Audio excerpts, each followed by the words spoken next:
Apa sih radiasi itu, teman-teman? Radiasi sederhananya adalah pemancaran gelombang elektromagnetik pada berbagai panjang gelombang yang dikenal sebagai spektrum gelombang elektromagnetik.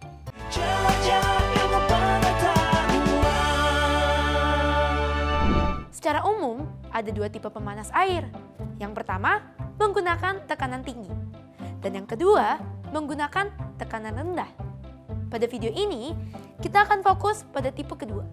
Nah, teman-teman, bagian-bagian utama pemanas air tekanan rendah adalah tabung vakum yang berwarna hitam.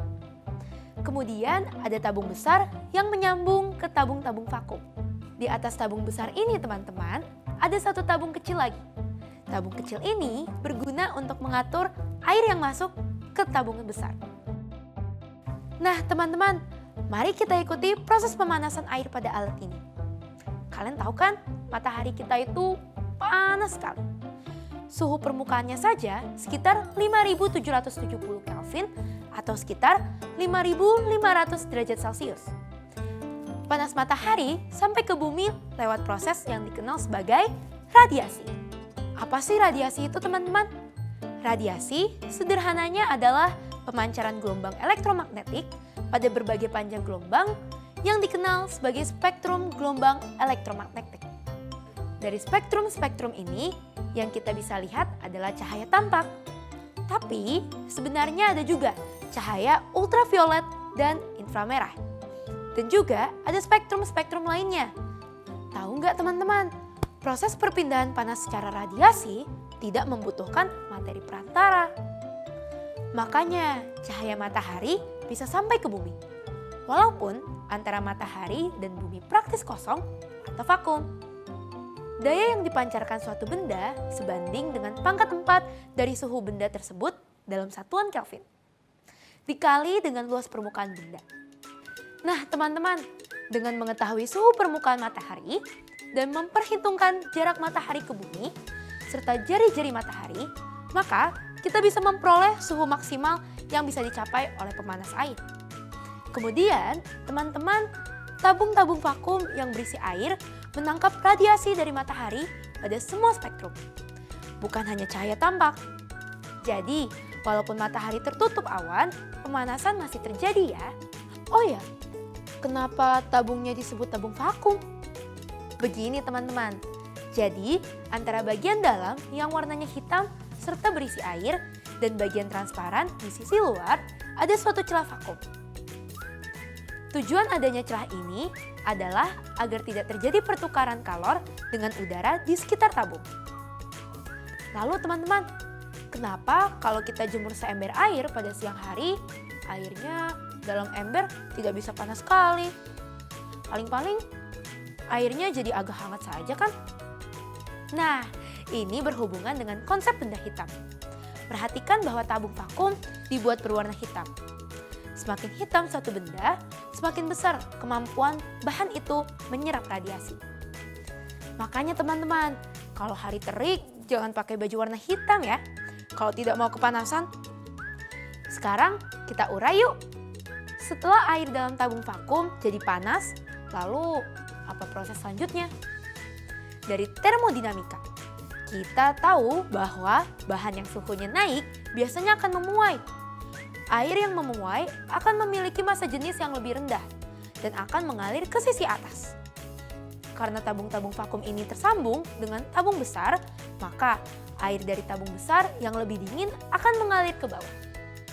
Nah, teman-teman, proses ini dikenal dengan konveksi. Jadi, teman-teman, konveksi adalah proses perpindahan panas pada gas atau cairan, di mana bagian yang lebih panas akan memuai, sehingga menjadi lebih ringan dan mengalir ke sisi atas. Sedangkan bagian yang lebih dingin dan lebih besar massa jenisnya akan mengalir ke bawah. Proses ini berlangsung terus-menerus, sampai air mencapai suhu kesetimbangan yang sama dengan suhu maksimal pemanasan oleh tabung vakum. Nah, teman-teman, apakah air ini yang kita pakai untuk mandi? Rupanya bukan. Dalam tabung besar ada pipa logam yang dibuat seperti helix, sehingga sangat panjang. Air dingin masuk dari salah satu ujung pipa. Karena pipa ini terendam dalam air panas, jadi air yang keluar di ujung pipa lainnya sudah menjadi panas. Nah, teman-teman, proses perpindahan panas seperti ini dikenal sebagai konduksi. Konduksi merupakan proses perpindahan panas pada bahan padatan di mana aliran panas terjadi dalam padatan dari daerah dengan suhu lebih tinggi ke daerah dengan suhu lebih rendah. Logam digunakan pada pipa karena merupakan bahan konduktor panas. Secara garis besar, bahan dapat dikelompokkan berdasarkan kemampuan mengkonduksi panas menjadi dua jenis, yaitu konduktor panas dan isolator panas. Semua logam merupakan konduktor panas. Bahan seperti plastik, karet, merupakan contoh isolator panas. Tabung besar dilapisi bahan isolator panas, agar panas pada air tidak mengalir ke lingkungan, sehingga air bisa tetap panas di waktu yang lama. Jadi teman-teman, ada dua jalur yang masuk ke pemanas air. Satu, jalur air masuk ke tabung besar dan akan mengisi tabung-tabung vakum. Air ini praktis, tidak terlalu berubah kecuali berkurang akibat penguapan. Pada tabung besar, ada jalur untuk uap ini keluar, agar tekanan dalam tabung besar tidak menjadi terlalu besar. Kemudian, ada jalur kedua masuk ke pipa logam yang ada dalam tabung besar. Air ini yang terus berganti saat air digunakan. Perlu diketahui juga ya teman-teman, pada pemanas air seringkali juga dilengkapi pemanas elektrik yang akan digunakan jika air dalam tabung besar sudah tidak terlalu panas. Misalnya, akibat pemakaian air yang berlebihan atau pada pagi hari setelah air tidak mengalami pemanasan dalam waktu yang panjang. Nah teman-teman, begitu gambaran besar cara kerja pemanas air tenaga surya. Jadi, kalau lain kali melihat alat ini, sudah tahu ya cara kerjanya.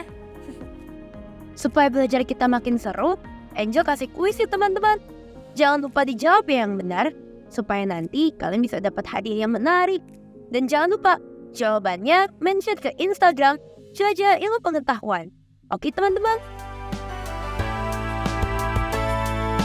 Belajar bisalah menyenangkan.